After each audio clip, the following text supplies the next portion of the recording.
Of the reaction out of the US now, joining me live is Sky News contributor Kosha Gada. Kosha, thanks so much for your time this afternoon.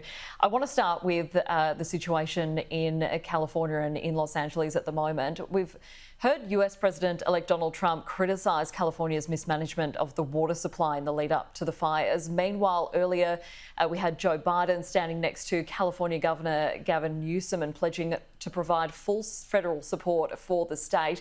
Quite a stark difference there between the incoming and outgoing presidents.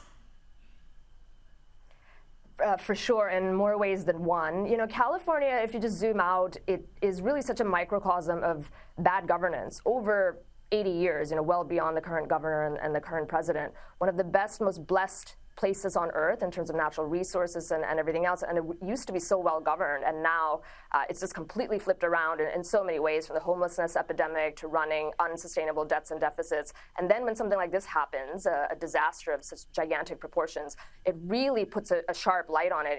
Unfortunately, lives are being lost. And there were many things that could have been mitigated around it in terms of budgets and making sure there's enough water supply and basic aspects of governance. So I think all of that is coming to light. And then while it shouldn't be political, politics is everywhere. And I think that's a little bit of what you see in that contrast between the outgoing and incoming president and the stance that they're taking on the issue. And then, of course, earlier we also had Joe Biden taking the opportunity to announce that his great grandchild had been born. What do you make of him using his platform at that time to make that announcement?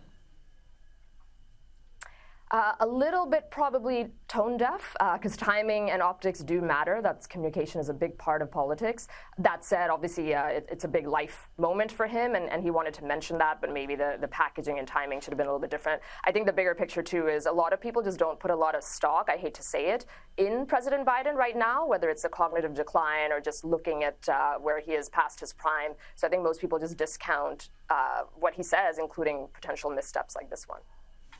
And we've got Karen Bass, the mayor, speaking at the moment. She's been heavily criticised for her inaction and for going missing during these fires as well. Is that warranted?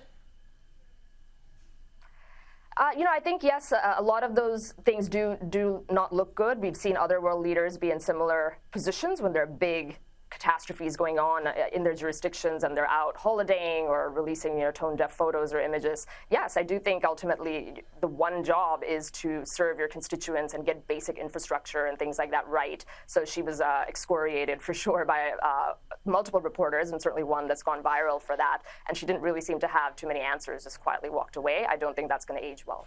All right, Kosha, thank you. We're going to have to leave it there.